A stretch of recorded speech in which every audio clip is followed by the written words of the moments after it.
L'horloge du salon avait déjà sonné 9 heures du soir.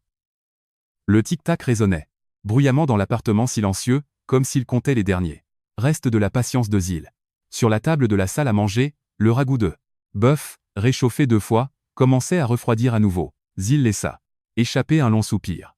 C'était sa routine depuis 25 ans en tant qu'épouse de Zadani. La tante. Zadani était du genre vieux jeu, rigide, bourreau de travail et, Zil devait l'avouer, incroyablement avare. Son slogan était « Celui qui ne prise pas le sou n'est pas digne du franc ». Mais il était si économe que Zil avait parfois l'impression que leur vie ressemblait à celle de robots manquant d'huile. Il fallait éteindre la lumière dès qu'une pièce était vide. La climatisation n'était autorisée que pendant les heures de sommeil et le week-end. Quant aux vacances, il fallait les oublier. Leur voyage, le plus lointain au cours des 5 dernières années, avait été une visite chez l'Esperanç de Jordania Zolaegerseg en utilisant la voiture de fonction. Le bruit de la clé tournant dans la serrure tira Zil de sa rêverie. La porte s'ouvrit et la silhouette de Zadani apparut. Mais ce soir, quelque chose était étrange. Habituellement, Zadani rentrait avec une expression épuisée et commençait immédiatement à se plaindre des embouteillages ou d'un client difficile. Mais ce soir, il souriait. Un sourire si large que les pattes d'oie, au coin de ses yeux ressortaient. « Bonsoir, ma chère. Tu es encore debout ?» salua Zadani d'une voix joyeuse qui sonna étrangement aux oreilles de Zil. Zil se leva, fronçant les sourcils. « Eh bien, quelle surprise. Tu es de très bonne humeur, Zadani. D'habitude, tu entres en râlant contre le prix de l'essence. Jordain Gloucho, et Pouchochamo l'attachu l'atsanampi. Il choplocho, de Zil et fit quelque chose qui lui donna des frissons dans le dos. Il lui serra brièvement l'épaule. Aujourd'hui est un jour spécial, ma chère. Regarde le calendrier. Quel jour sommes-nous après-demain? Zil réfléchit un instant. Notre 25e anniversaire de mariage, répondit-elle avec hésitation. Elle s'en souvenait, bien sûr, mais elle n'avait jamais attendu que Zadani s'en souvienne aussi. D'habitude, il faisait semblant d'avoir oublié, simplement pour éviter d'acheter un cadeau. Exactement. Nos noces d'argent. S'exclama Zadani en fouillant dans la poche de sa veste. Il en sortit une épaisse enveloppe dorée. Et comme j'ai réalisé que je m'étais trop investi dans le travail, et que je ne t'avais pas traité correctement, voici pour toi. La main de Zil tremblait en prenant l'enveloppe.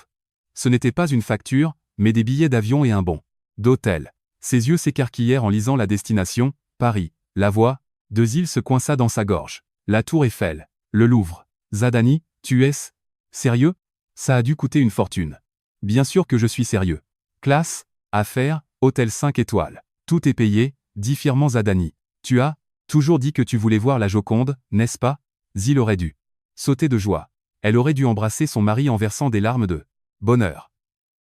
Mais pour une raison inconnue, son instinct envoyait des signaux d'alerte. Une sirène hurlait dans sa tête. Le Zadani qu'elle connaissait entrait dans une rage noire si elle achetait une marque de lessive un peu plus chère.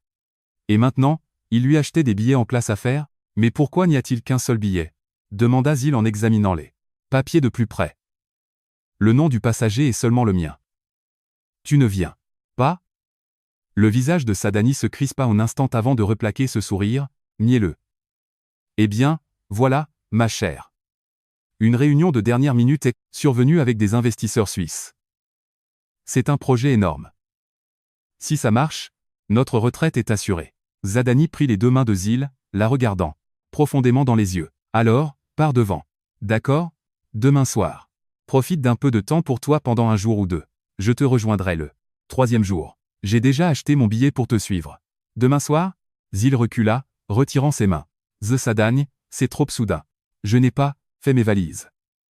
Je n'ai pas non plus changé d'argent. Et puis, qu'est-ce que je ferai là, toute seule? Sans toi, ce n'est pas amusant. Oh, allez, Zil. Ne sois pas difficile.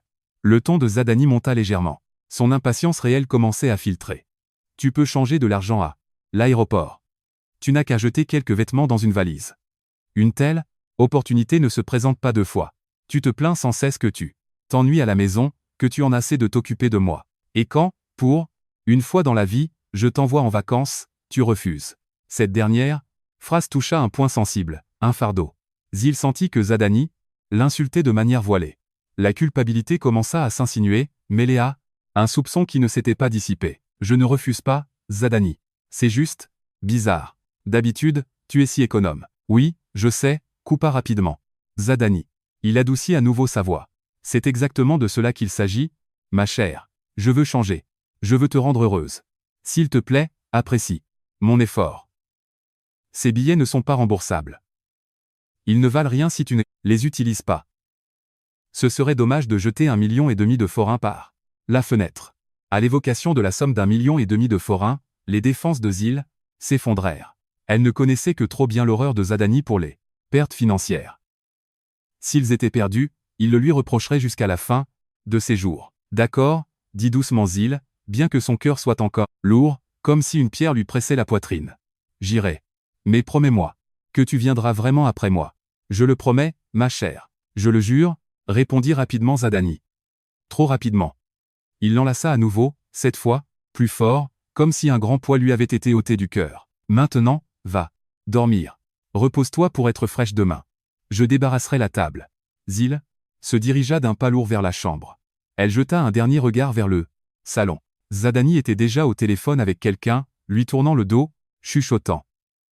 Son langage corporel était agité. Dans la chambre, Zil fixait le billet dans sa main. Paris, la ville de ses rêves. Mais pourquoi n'avait-elle pas l'impression de recevoir un cadeau? Pourquoi avait-elle l'impression d'être doucement expulsée de sa propre maison? Cette nuit-là, Zil dormit dos à son mari. Elle sentait que Zadani ne dormait pas non plus. Sa respiration était irrégulière. Un mur épais et invisible s'était dressé entre eux sur le même lit. Et Zil, avec une terreur croissante dans la poitrine, ne pouvait que prier pour que ses soupçons soient infondés. Que ce ne soit qu'une douce surprise d'un mari qui apprenait à être romantique, et non le début d'un cauchemar qui détruirait sa vie. L'atmosphère du terminal 2B de l'aéroport international Liszt-Férence était froide et aliénante cette nuit-là. Les immenses lampes LED au plafond semblaient se moquer de Zil alors qu'elle était assise seule sur un long banc, près d'un pilier, non loin de la porte des départs internationaux. Le dépôt avait été si rapide, trop rapide. Zadani n'avait même pas coupé le moteur de la voiture. Il avait juste sorti sa valise, lui avait déposé un baiser rapide sur la joue, comme on appose un timbre, et avait dit « Très bien, ma chère. Entre. Ne sois pas en retard pour l'enregistrement. Écris-moi quand tu auras atterri. » Puis, son SUV noir bien-aimé avait démarré et disparu au tournant sans qu'il ne se retourne une seule fois. Zil resta là, figé, pendant de longues minutes. Elle se sentait moins comme une épouse partant en vacances que comme un colis express qu'on venait de remettre au livreur. Elle était assise là, fixant son passeport. Son cœur était en plein désarroi. Le mauvais pressentiment qui l'habitait depuis la veille s'intensifiait, lui tordant l'estomac. « Excusez-moi, madame. » Une voix calme fit sursauter Zil. Elle se retourna. À côté d'elle se tenait une femme en tenue d'agent d'entretien. Elle devait avoir la quarantaine. Son visage était fatigué, mais ses yeux étaient vifs, inquiets. Elle tenait un balai et une pelle. Instinctivement, Zil serra son sac à main. « Oui, je vous dérange ?» L'employé secoua rapidement la tête, puis regarda à droite et à gauche, comme pour vérifier que personne n'écoutait. Elle s'approcha, se penchant légèrement. « Pardonnez-moi de vous déranger, madame. Mon nom est Senge, dit-elle à voix basse. Madame, êtes-vous l'épouse de l'homme qui était dans ce 4x4 noir à l'instant? Celui dont la plaque se termine par RFS? Zil fronça les sourcils. Oui, tout à fait. Pourquoi, Senge? Mon mari a oublié quelque chose? Senge se mordit la lèvre inférieure, semblant hésitante, mais regarda Zil au fond des yeux. Et Zil y vit de la pitié. C'était un regard qui lui fit dresser les poils sur les bras. Madame, je sais que cela ne me regarde pas, mais je ne pouvais pas rester sans rien faire. La voix de Senge tremblait. Quand votre mari vous a déposé, je balayais juste derrière ce pilier. Il n'est pas parti tout de suite, madame. Il s'est arrêté un instant pour appeler quelqu'un. Le cœur de Zil battait de plus en plus vite. Qui a-t-il appelé? Je ne sais pas qui, madame. Mais sa voix était forte parce que sa vitre était légèrement baissée, continua Senge. Elle prit une profonde inspiration avant de lâcher la bombe. Il a dit, tout est réglé, ma belle. La vieille est déjà en route pour Paris. Le terrain est libre pendant une semaine. Amène l'acheteur potentiel demain matin à l'appartement. On boucle l'affaire. La fausse procuration est déjà prête. Le monde de Zil sembla s'arrêter de tourner. Le brouhaha des annonces de l'aéroport et le bavardage des voyageurs s'éteignirent soudainement. Elle n'entendait qu'un long sifflement douloureux dans ses oreilles. Quoi? La bouche de Zil devint sèche. Vous avez sûrement mal entendu. Mon mari a dit qu'il me rejoindrait. C'est notre cadeau d'anniversaire. Senge regarda Zil, avec tristesse. Je vous jure devant Dieu, madame, je l'ai entendu. Distinctement. Il riait. Madame, c'était un rire cruel. Il a dit, enfin, je suis débarrassé d'elle. C'est pour ça que j'ai couru ici pour vous trouver. Avant que vous ne passiez la sécurité. Ne montez pas dans cet avion, madame. Ne le faites pas. Zil voulait être en colère. Elle voulait hurler sur cette étrangère pour avoir accusé son mari respectable. Mais dans sa tête, les pièces du puzzle s'emboîtèrent soudainement. Pourquoi Zadani était devenu soudainement si romantique? Pourquoi il n'y avait qu'un seul billet? Pourquoi il avait insisté pour qu'elle parte dès ce soir? Pourquoi il semblait si agité et téléphonait sans cesse hier soir? Des larmes commencèrent à monter aux yeux de Zil, mais elle les retint de toutes ses forces. Elle ne pouvait pas pleurer ici. Elle ne pouvait pas paraître faible. Procuration, murmura Zil. Elle se souvint d'un dossier rouge dans le tiroir du bureau de Zadani, qu'elle avait aperçu furtivement hier, mais que son mari lui avait interdit de toucher. Senj toucha doucement le bras de Zil. Madame, si vous montez dans cet avion maintenant, vous n'aurez, peut-être plus de maison où revenir. Vous devriez rentrer chez vous. Allez voir, par vous-même. Zil regarda Senj. Cette femme devant elle était une parfaite inconnue, une employée de nettoyage qui n'avait rien à gagner dans cette histoire. Si Senj mentait, quel serait son intérêt? Elle risquait d'être signalée pour harcèlement de passagers. Le fait que Senj ait osé la suivre signifiait que la menace était réelle. Zil se leva, ses jambes, tremblant comme de la gelée. Elle regarda les panneaux. Départs internationaux à droite. Sortie à gauche.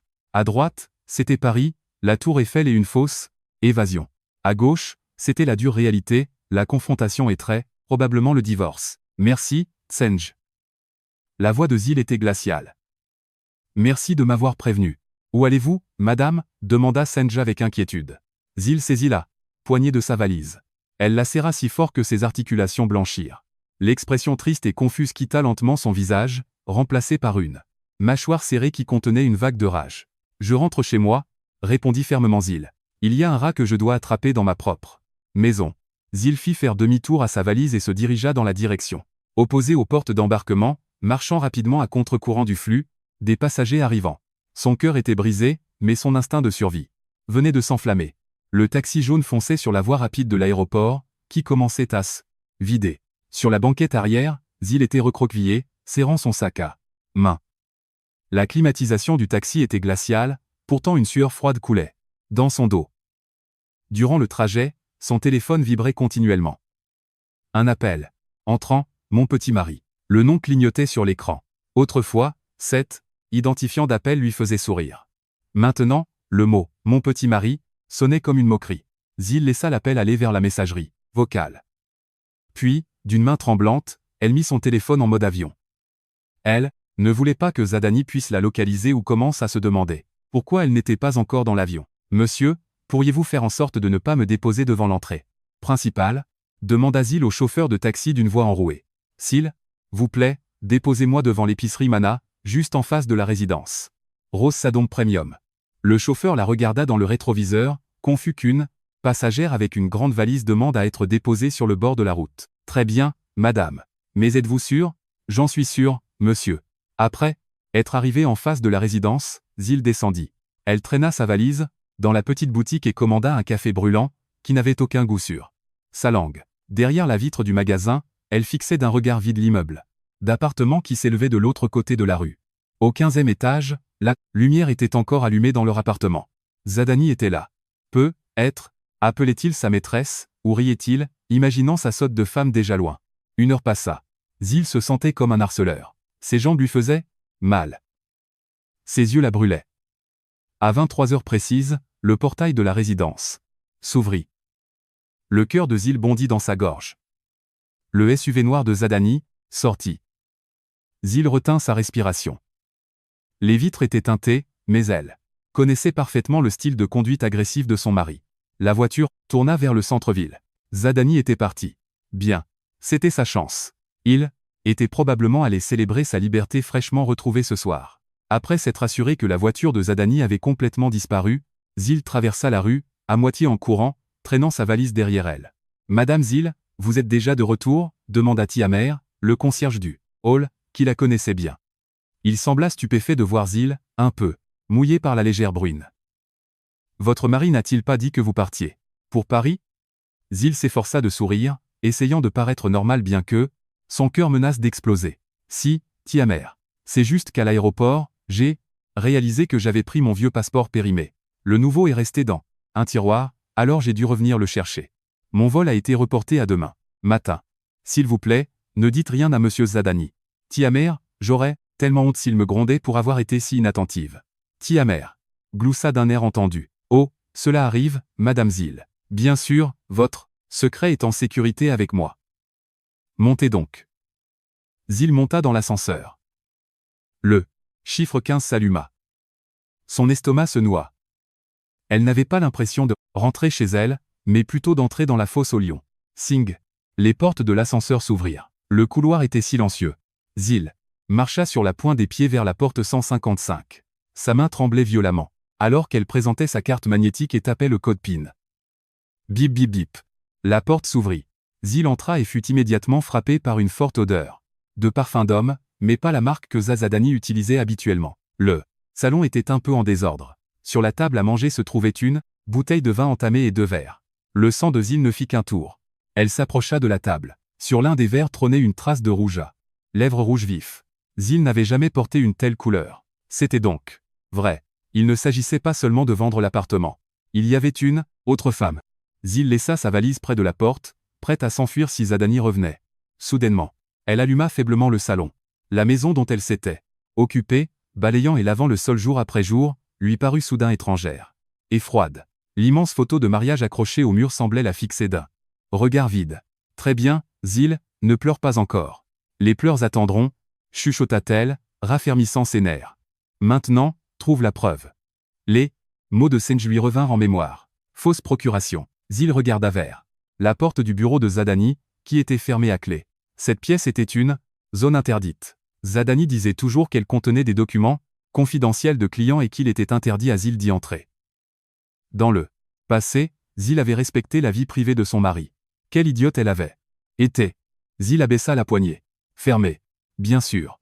Elle courut à la cuisine, saisit un petit tabouret, grimpa et tâtonna le haut des éléments de cuisine, une cachette. Pour une clé de secours que Zadani lui avait montrée il y a des années. Avait probablement oublié qu'elle en connaissait l'existence. Ses doigts touchèrent le métal froid et poussiéreux. Gelé. Avec la clé en main, et une respiration saccadée, Zil retourna à la porte du bureau. Ce n'était plus sa maison. C'était une scène de crime, et elle devait trouver l'arme du crime, avant que le criminel ne revienne. Clic, la porte s'ouvrit. Obscurité. Zil chercha l'interrupteur. Une lumière blanche inonda la pièce, remplie de piles de papier. Au milieu de la pièce se trouvait un petit coffre-fort et un bureau encombré. Zil entra. Elle se sentait comme une voleuse dans sa propre maison. Mais la colère commençait à l'emporter sur la peur. Elle devait savoir jusqu'où allait la folie du plan de son mari. Le dossier rouge semblait brûlant dans les mains de Zil. À l'intérieur se trouvait la preuve indéniable du crime. Une procuration pour la vente de la propriété, portant une signature contrefaite très réussie. On aurait presque dit que Zil elle-même l'avait signée. Mais Zil savait que la courbe du L était trop rigide. Ce n'était pas son écriture. C'était celle d'un traître. L'horloge murale indiquait qu'il était plus de minuit. Soudain, le vrombissement d'un moteur de voiture se fit entendre en bas dans la rue. Le cœur de Zil bondit dans sa gorge. Elle courut à la fenêtre et regarda à travers les stores. Ce n'était pas la voiture de Zadani, juste un taxi qui passait. Mais la peur était réelle. Zadani pouvait rentrer à tout moment. Peut-être avait-il oublié son portefeuille. Ou peut-être ramenait-il cette femme ici. Je ne peux pas rester ici, chuchota Zil avec panique. S'il rentre et découvre que j'ai forcé son coffre, c'est fini pour moi. Zil ne pensait plus aux vacances. Elle pensait à sa propre sécurité. Portée par l'adrénaline, Zil fourra le dossier rouge dans son grand sac de course. Elle prit leur acte de mariage, son acte de naissance et quelques bijoux en or qu'elle avait hérités du tiroir de la commode de la chambre. Elle emporta tous les documents originaux. Que Zadani s'épuise demain à chercher le titre de propriété original. Elle n'emporta pas la grande valise qu'elle avait préparée pour Paris. C'était trop voyant et trop lourd. Elle ne prit qu'un bagage à main et son sac de ville. Avant de partir, Zil jeta un dernier regard sur l'appartement. Le verre de vin avec la trace de rouge à lèvres était toujours sur la table, se moquant d'elle. Elle aurait voulu le briser, mais elle se retint. Ne laisse pas de nouvelles traces, pensa-t-elle. Elle devait partir, comme si elle s'était réellement envolée pour Paris, et que la disparition de ces documents soient un mystère que Zadani ne découvrirait que plus tard. D'une main tremblante, Zil verrouilla la porte de l'appartement. Dans l'ascenseur, elle pria pour ne pas croiser un voisin ou le concierge, qui pourrait poser trop de questions. Arrivée dans le hall, elle sauta immédiatement, dans une voiture de VTC qu'elle avait commandée à l'avance. « Où allons-nous, madame » demanda le chauffeur. « À Nagui Kovacsy. »« S'il vous plaît, dépêchez-vous » répondit Zil, sa voix se brisant sous les larmes contenues. Alors qu'il traversait le Budapest désormais silencieux, les larmes de Zil coulèrent enfin. Ce n'étaient pas des sanglots bruyants, mais des larmes muettes, qui ruisselaient sur son visage. Ses 25 ans de mariage défilaient dans son esprit comme un film déchiré. Les moments où ils avaient commencé leur carrière, à partir de rien, partageant un seul paquet de soupe instantanée, jusqu'à ce qu'ils puissent enfin s'offrir cet appartement. Tout cela ne représentait rien pour Zadani comparé à l'argent qu'ils recevraient de la vente de leur foyer pour couvrir ses dettes. 1 heure plus tard, la voiture s'arrêta devant une charmante maison à la clôture noire dans un quartier de banlieue paisible. C'était la maison de Kinkse, la meilleure amie de lycée de Zil, devenue aujourd'hui une avocate, renommée spécialisée dans les divorces et le droit des successions. Kinkse était aussi une femme forte, célibataire. La personne à qui Zil ouvrait habituellement son cœur à propos de l'avarice de Zadani, même si Kinkse ne répondait toujours que par un rire. Zil appuya plusieurs fois impatiemment sur le bouton de l'interphone. « Qui est-ce à cette heure-ci » demanda la voix endormie de Kinkse dans le haut-parleur. « Kinkse, c'est moi, Zil. » Un moment de silence. « Zil, tu ne devrais pas être dans un avion pour Paris ?» Le portail automatique s'ouvrit. La porte d'entrée s'ouvrit également et Kinkse apparut. Dans un peignoir de soie, les cheveux négligemment relevés en chignon. Son visage habituellement sévère se transforma en stupéfaction en voyant Zil sur son perron, les yeux gonflés, les vêtements froissés et serrant un sac comme si elle venait de s'échapper d'un incendie. « Mon Dieu, Zil, que s'est-il passé ? Tu as été cambriolé ?» Kinkse fit immédiatement entrer Zil et l'installa sur le canapé du salon. Zil ne pouvait pas parler. Elle tendit simplement à Kinkse le dossier rouge qu'elle serrait. « Qu'est-ce que c'est » Kinkse ouvrit le dossier. Ses yeux d'avocate parcoururent rapidement les documents qu'il contenait. Elle vit la procuration, regarda la copie de la carte d'identité de Zil et compara les signatures. « Cet enfoiré » siffla Kinkse entre ses dents. Ce seul mot disait tout. Elle regarda intensément Zil. « Zadani essaie de vendre ton appartement dans ton dos. » Zil hocha faiblement la tête, sa voix s'étranglant. « J'ai failli partir, Kinkse. S'il n'y avait pas eu cette femme de ménage à l'aéroport pour m'avertir, demain matin je serais à Paris et mon appartement serait vendu. Et ça ?» Kinkse souleva une autre feuille, un contrat de vente privée. « Jésus, il le vend bien en dessous du prix du marché. Il a sûrement besoin d'argent, liquide rapidement. » Kinkse ferma le dossier d'un coup sec, saisit Zil par les épaules et la força à la regarder dans les yeux. « Écoute-moi, Zil. Tu ne peux pas retourner là-bas. Tu restes ici cette nuit. J'ai peur, Kinkse. Il a une clé de secours pour le coffre. Il saura que les papiers manquent. Qu'il le sache. » Les yeux de Kinkse brillèrent de colère. Son mode avocate était totalement activé. Laisse-le paniquer. Maintenant, la roue a tourné. Zil, tu as l'atout en main, le titre de propriété original et la preuve de la falsification. Nous n'allons pas seulement annuler cette vente. Nous allons faire en sorte qu'il regrette la minute où il a pensé que tu étais stupide. Zil éclata de nouveau. En sanglots, mais cette fois de soulagement. Elle n'était pas seule. Kinkse serra fort son ami. Tout va bien. Laisse tout sortir maintenant. Mais demain matin, tes larmes devront être sèches. Demain, nous partons en guerre. Cette nuit-là, dans la chambre d'amis de la maison de Kinkse, Zil put enfin fermer les yeux, même si ce ne fut que pour un court instant. Elle se sentait brisée. Mais sous les ruines de son cœur, une nouvelle fondation commençait à se former. La détermination de ne pas laisser Zadani gagner. Le soleil du matin n'était pas encore haut, mais l'atmosphère dans le bureau du notaire Dr Kev, au centre-ville, était déjà électrique. Le vrombissement de la climatisation centrale semblait incapable de refroidir la colère de Kinkse qui couvait depuis le matin. Zil était assis sur une chaise d'attente en sky, tordant la lanière de son sac, le cœur battant dans sa gorge. C'était la première fois qu'elle avait affaire à la justice. À côté d'elle, Kinkse était une toute autre personne que la veille. Son peignoir avait été remplacé par un blasé bordeaux impeccable. Ses cheveux étaient tirés en un chignon strict, et une aura d'avocate influente émanait d'elle. « Je suis désolé, maître Kinkse, mais le docteur Kev est avec un client, » dit une jeune réceptionniste avec un sourire de circonstance. « Si vous n'avez pas de rendez-vous, vous devrez être attendre un certain temps. Dites à votre patron, coupa froidement Kinkse, en posant sa carte de visite sur le comptoir en marbre d'un geste sec, que je veux parler d'un acte notarié falsifié qui a été établi dans ce bureau il y a 2 jours. S'il ne sort pas dans 5 minutes, je signale immédiatement le cas au barreau de Budapest et à la police. Le sourire de la réceptionniste disparut. D'une main tremblante, elle décrocha précipitamment le téléphone. Moins de 3 minutes plus tard, une immense porte en chêne s'ouvrit. Un homme d'âge mûr portant des lunettes épaisses sortit, avec un mélange de confusion et d'anxiété sur le visage. C'était le docteur Kev, le notaire en chef, dont le nom figurait sur l'entête de la procuration falsifiée. Dr Kingse. Eh bien, qu'est-ce qui vous amène? Salua le docteur Kev, essayant d'être amical bien que ses yeux trahissent sa prudence. Laissons-les formalités, docteur, dit immédiatement Kingse en lui tendant le dossier rouge. Ma cliente, Madame Zill, a été stupéfaite de trouver cette procuration pour la vente de son appartement, prétendument établi devant vous le 13. Le problème, c'est que le 13, Madame Zill était chez elle toute la journée. Le docteur Kev prit le dossier, retira ses lunettes, puis les remit.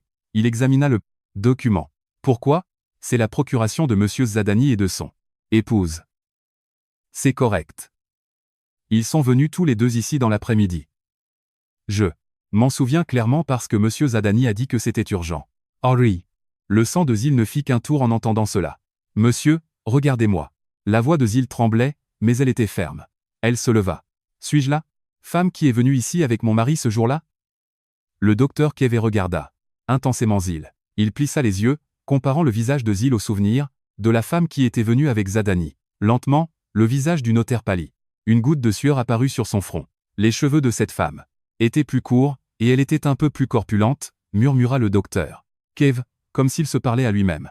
Monsieur Zadani a dit que c'était sa femme. Sur sa carte d'identité, il y avait aussi ce nom, Zill. C'était soit une fausse carte, soit quelqu'un a utilisé ma carte volée, quelqu'un qui a été payé pour se faire passer pour moi, coupa sèchement Zill. Elle sortit sa véritable carte d'identité et la posa sur le bureau. Comparez la signature sur ma vraie carte avec celle sur le document. Sont-elles identiques? Le docteur Kev compara les deux signatures. Un moment de silence s'ensuivit. La pièce semblait encore plus étouffante. Elles sont différentes, siffla Kev. Il s'effondra dans son fauteuil, semblant vaincu. Mon Dieu, j'ai été trompé. Monsieur Jordan a emmené una imposteur. Kinche shurit, datsa shurirakun. Prédateur affiche devant une proie acculée. Alors, docteur Kev, vous êtes conscient des conséquences, n'est-ce pas? Si cela va au tribunal, votre licence pourrait être suspendue pour n'avoir pas agi avec la diligence requise et pour avoir laissé un fraudeur se faire passer pour le mandant. Oh, je vous en prie, maître Kingse, ne signalez pas encore cela.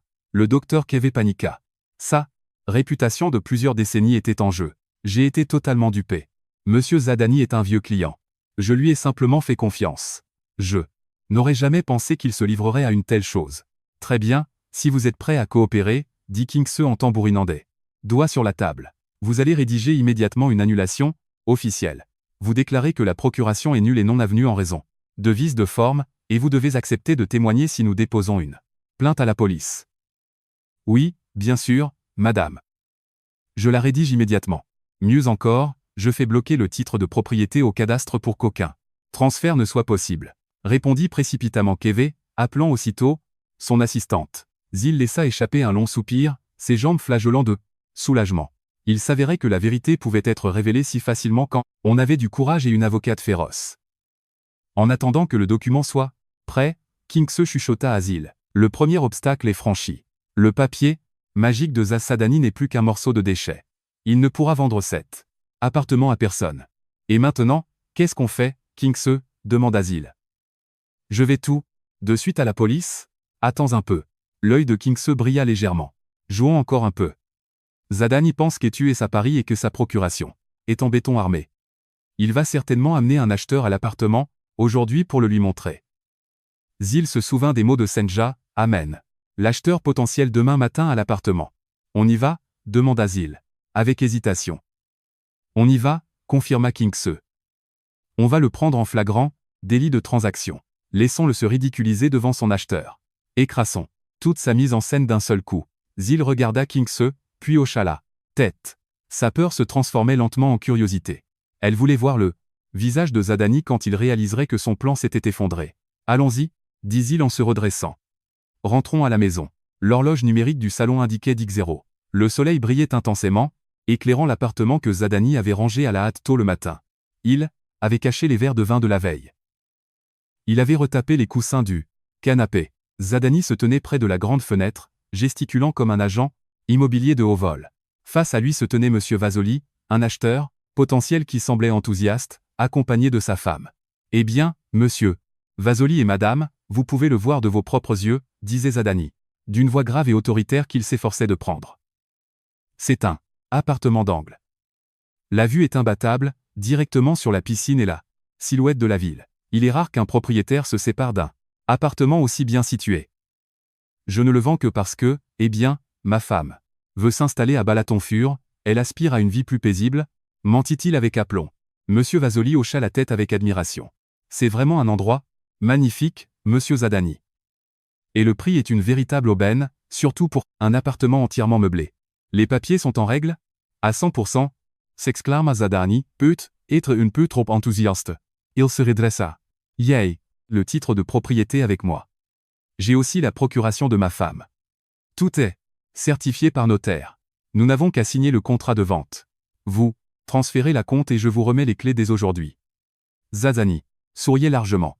Dans sa tête, il calculait déjà la commission illégale qui empocherait, les dettes de jeu en ligne qu'il rembourserait, et l'argent restant qu'il dépenserait pour sa maîtresse, Mirella. Le plan était parfait.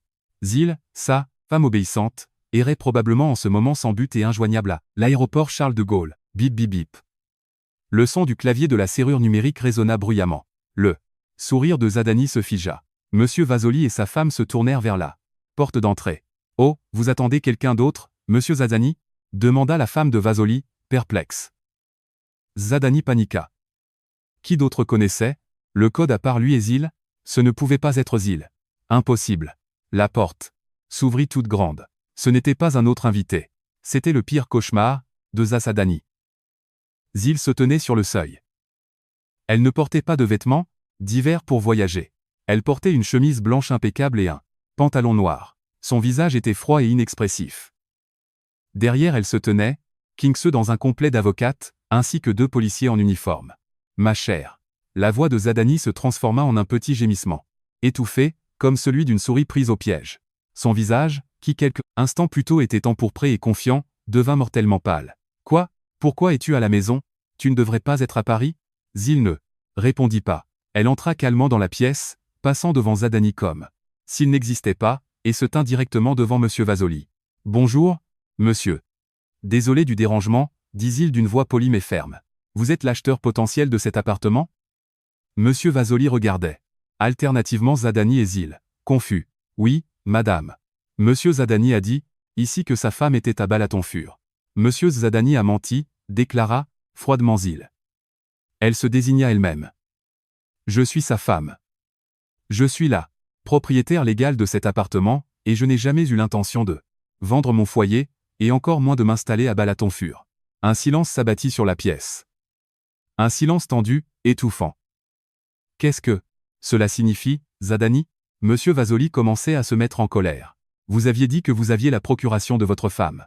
Ce document est un faux, monsieur, annonça Kingse, s'avançant et ouvrant le dossier qu'elle avait apporté. Elle brandit l'annulation officielle du bureau du Dr Kev. C'est une déclaration juridiquement contraignante du notaire. La procuration en possession de M. Zadani a été déclarée nulle et non avenue pour usurpation d'identité et recours à un imposteur. Zadani tremblait violemment. Ses jambes se dérobèrent. Il essaya de s'approcher de Zil pour lui prendre la main. « Ma chère, écoute-moi. Tout cela est un malentendu. Parlons-en dans la chambre, d'accord? Ne fais pas de scène devant nos invités. » Zil repoussa brutalement sa main. Son regard, d'habitude si doux, était maintenant tranchant et perçant. « Un malentendu, Zadani ?» s'écria Zil, sa voix tonnant dans la pièce si fort que Zadani recula. « Un malentendu, le fait que tu aies essayé de vendre mon foyer dans mon dos pendant que tu m'expédiais dans un autre pays? Un malentendu concernant la femme que tu as amenée ici hier soir? Un malentendu à propos de ma signature falsifiée? » Messieurs les agents, à l'appel de Kingse, les 2 policiers s'avancèrent. « Monsieur Zadani, nous avons reçu un signalement pour présomption de faux en écriture et tentative d'escroquerie. Veuillez coopérer et nous suivre au commissariat pour interrogatoire. » Monsieur Vasoli saisit immédiatement la main de sa femme, le visage rouge de colère d'avoir failli être escroqué. C'est une blague? Heureusement que sa femme est apparue. Sinon, j'aurais déjà transféré l'argent. Vous êtes un escroc, monsieur. Monsieur Vasoli cracha au sol à côté des chaussures de Zadani et sortit de l'appartement en râlant bruyamment. Il ne reste plus que quatre. The Zadani est se presse de la fenêtre, là où il se tenait si arrogamment quelques instants plus tôt. Il fixait Zil avec incrédulité. Sa femme, qu'il considérait comme stupide, faible et analphabète en technologie, se tenait maintenant devant lui comme un géant. Zil, comment as-tu pu me faire ça? Zadani commença à pleurnicher. Le dernier refuge d'un homme lâche. J'ai fait une erreur. J'avais besoin d'argent. Tu veux me voir en prison? Zil regarda son mari avec un dégoût qu'elle n'avait jamais ressenti. Le reste de son amour s'évapora à cet instant précis. Ce n'est pas moi qui ai été cruel, Zadani, dit doucement Zil, les yeux brillants mais sans qu'aucune larme ne coule. C'est toi qui as tué notre mariage pour de l'argent. Amenez-le, messieurs les agents. Les policiers saisirent le bras de Zadani. Alors qu'il l'emmenait devant Zil, il se débattit brièvement et hurla de colère, son masque s'étant totalement brisé. Espèce de sorcière, ingrate, tu le regretteras, Zil, tu verras. Les cris de Zadani résonnèrent dans le couloir jusqu'à ce que les portes de l'ascenseur se referment. Zil laissa échapper un long soupir. Ses épaules s'affaissèrent et elle se laissa tomber sur le canapé. Kingse s'assit immédiatement à côté d'elle et l'enlaça. Tu as été fantastique, Zil. Absolument fantastique, chuchota Kingse. Zil regarda autour d'elle dans la pièce vide. Elle avait gagné, mais son cœur était vide. La salle d'interrogatoire du commissariat était petite et étouffante. Une odeur de café instantané éventé et de vieux papier flottait dans l'air. Zil était assis sur une chaise en plastique dur, une table en bois usé la séparant de Zadani, qui avait maintenant l'air défait. Sa cravate avait disparu. Sa chemise était froissée, et ses yeux étaient rouges, non de tristesse, mais de colère et de panique. Voulez-vous toujours nier, monsieur Zadani? Demanda l'inspecteur assis à côté de Zil. Sur la table gisaient les preuves, la procuration falsifiée, l'authentification du notaire et l'enregistrement des caméras de sécurité de la résidence montrant Zadani entrant dans l'immeuble avec une autre femme. Zadani ne répondit pas à l'inspecteur. Au lieu de cela, il fixa Zil avec mépris. Tu es contente maintenant, Zil? Demanda-t-il, sa voix étant un murmure venimeux. Tu es contente de voir ton propre mari assis ici comme un criminel. Souviens-toi, je t'ai nourri pendant 25 ans. Je t'ai donné un toit. Et maintenant, pour un seul petit problème, tu veux me détruire? Zil prit une profonde inspiration. Elle s'attendait à cette manipulation émotionnelle, gaslighting. C'était la stratégie habituelle de Zadani pour éveiller en elle de la culpabilité pour ses propres méfaits. Tu appelles ça un petit problème? Rétorqua Zil, sa voix étant remarquablement calme. Falsifier la signature de ton épouse pour vendre notre seul bien important. C'est un petit problème. M'envoyer à Paris pour que tu puisses faire la fête avec ta maîtresse. C'est un petit problème. J'y ai été forcé, frappa soudainement Zadani sur la table, faisant sursauter l'inspecteur. Tu n'as aucune idée de ce que c'est que d'être le soutien de famille. Tu ne sais que faire du shopping et rester sagement à la maison. J'ai perdu des dizaines de millions à la bourse. Des usuriers me traquent. Je l'ai fait pour sauver notre honneur, pour que nous ne fassions pas faillite. Zil esquissa un sourire amer. Sauver notre honneur? Ou sauver ton propre style de vie irresponsable, que les jeux d'argent en ligne et les mauvais investissements ont ruiné? Kingse a déjà vérifié tous tes comptes, Zadani. L'argent provenant des prêts n'est jamais arrivé dans la caisse familiale. Tout est allé dans des sacs de luxe pour elle. Le visage de Zadani devint gris cendré. Il ne pensait pas que Zil agirait si vite avec l'aide de Kingse. Tu crois que je ne sais pas qui était cette femme avec le verre de vin? Continua Zil, sa voix commençant à trembler sous l'émotion contenue. C'était Mirella, n'est-ce pas? La nouvelle secrétaire de ton agence. Tu me crois stupide? J'ai gardé le silence jusqu'à présent parce que je croyais que tu reprendrais tes esprits. Mais au lieu de cela, tu as décidé de me jeter comme un déchet pour vendre cette maison et t'enfuir avec elle. Zadani se tut. Il n'y avait plus de défense possible. Ces mensonges avaient été mis à nu. Tu es méchante, Zil. Zadani explosa finalement, libérant tout le ressentiment qu'il avait caché si longtemps. Tu es vieille. Tu es ennuyeuse. Tu ne connais rien aux affaires. Tu ne sais que réclamer. Mirella est plus jeune. Elle me comprend. Je mérite d'être heureux pour mes vieux jours. Ces mots furent comme un couteau qu'on retournait dans le cœur de Zil. Cela faisait mal. Mais curieusement, ce furent aussi les mots qui la libérèrent. Le lourd fardeau qu'elle portait jusqu'alors la culpabilité de ne pas être une épouse assez bonne, quitta soudainement ses épaules.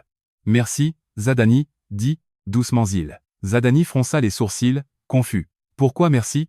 Merci d'avoir été honnête, dit Zil en se levant, jetant un dernier regard à Zadani avec une expression qui suggérait de la pitié et non de l'amour. Oh, moi maintenant, je n'ai plus à ressentir la moindre culpabilité de divorcer de toi et de te laisser pourrir en prison.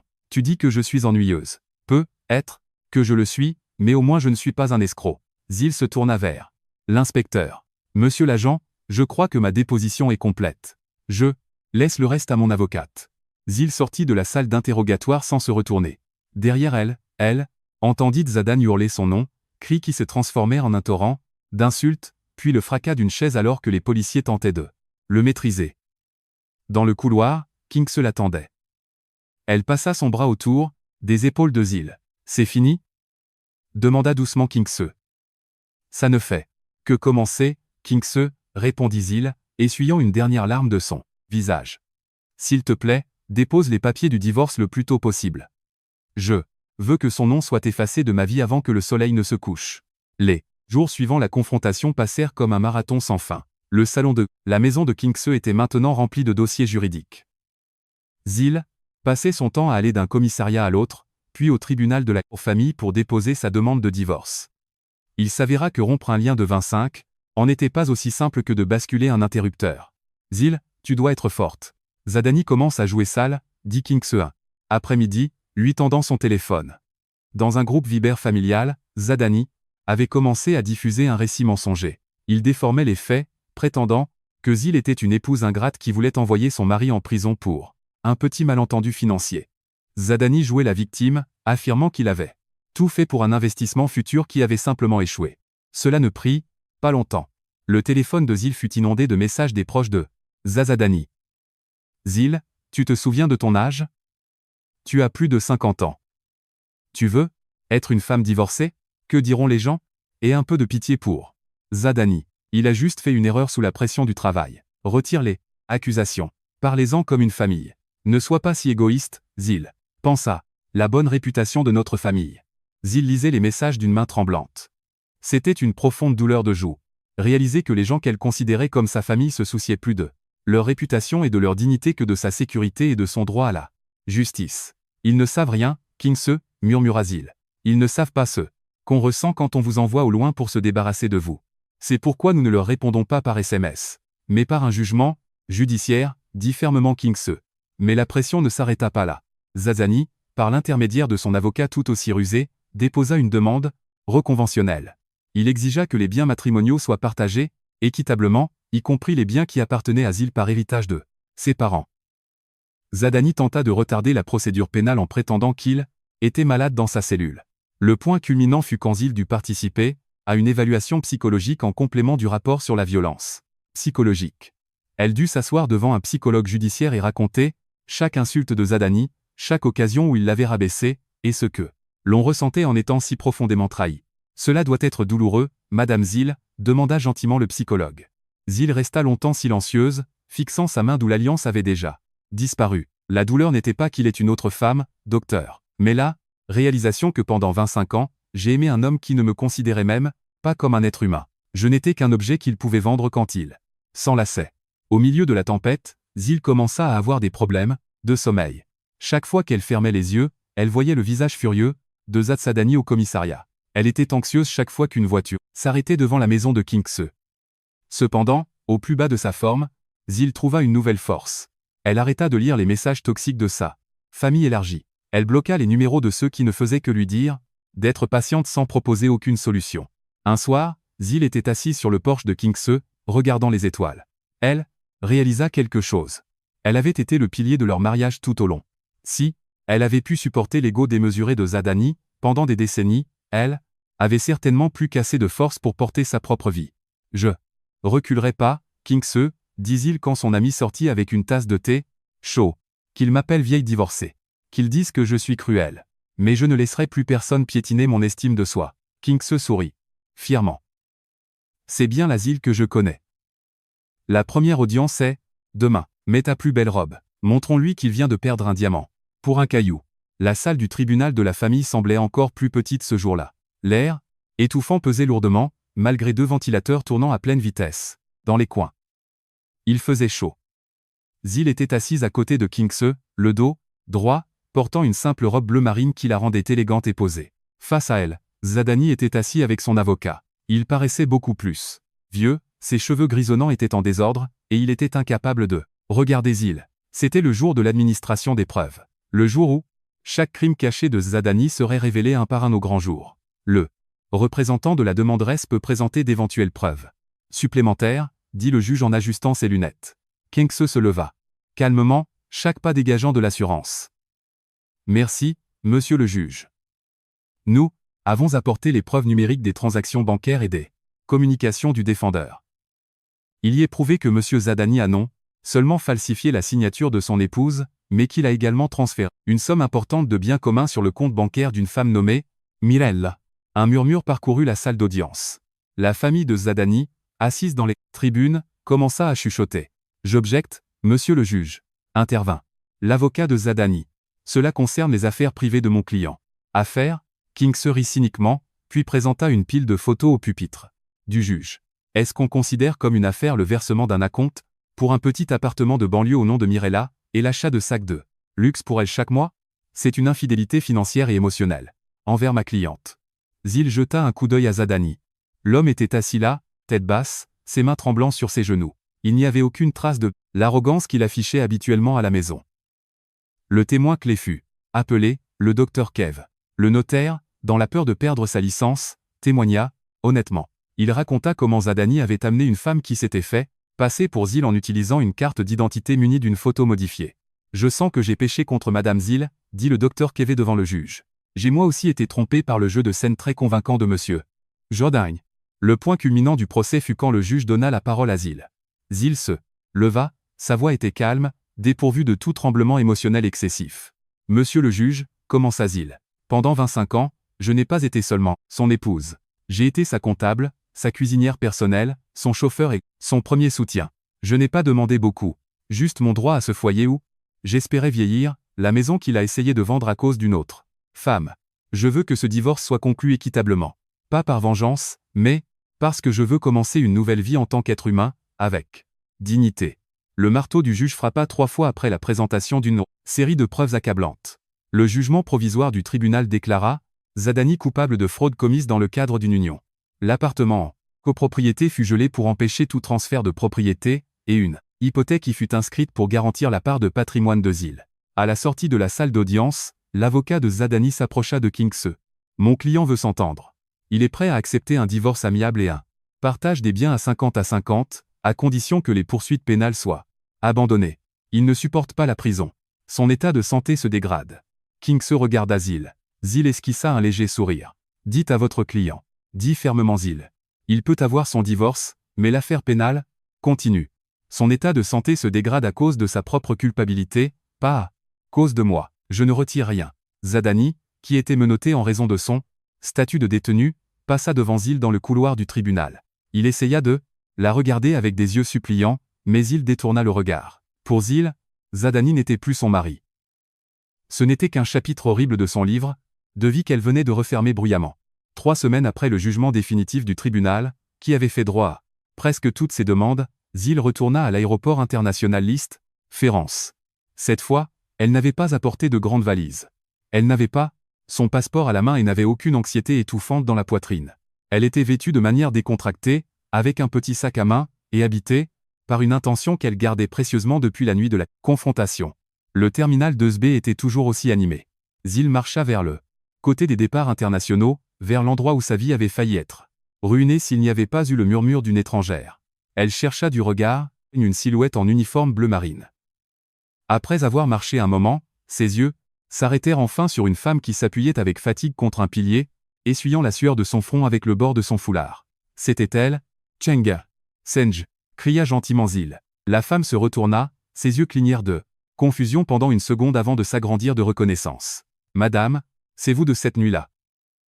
Zil sourit largement et enlaça immédiatement. Senj fut gênée par ce geste. Elle se sentait mal à l'aise parce que ses vêtements sentaient peu être la sueur, mais il ne s'en souciait pas. Elle la serra fort, comme si elle embrassait sa propre sœur. Merci, Senj. Merci du fond du cœur, murmura Zil, les yeux embués. Madame, comment allez-vous? Tout va bien? Demanda Senje avec inquiétude. J'y pensais sans cesse. J'avais peur d'avoir mal entendu et d'avoir fini par détruire votre mariage. Zil invita Senj à s'asseoir dans un café dans un coin du terminal. Senj refusa d'abord, pensant que ce n'était pas sa place, mais il insista. Là, devant un thé chaud, Zil lui raconta tout.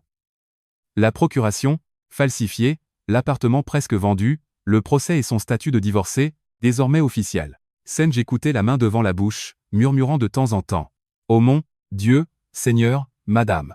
Je n'avais aucune idée que c'était si sérieux. J'avais juste un mauvais pressentiment quand j'ai entendu votre mari au téléphone, ce jour-là. Senj, vous n'avez pas eu qu'un mauvais pressentiment. Vous m'avez sauvé la vie. Zil dit, sans vous, je serais être sans abri à Paris.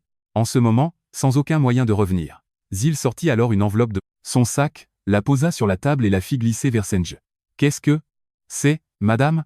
Senj parut effrayé. S'il vous plaît, non. J'ai aidé. Parce que c'était la chose juste à faire. Ce n'est pas un paiement, Senj. Zil coupa rapidement. Je me souviens que vous aviez mentionné vouloir ouvrir un petit café dans votre quartier pour être plus proche de vos enfants. C'est un capital de départ pour vous. Considérez cela comme un investissement. Dans votre bonté. Je n'ai pas besoin de cet argent.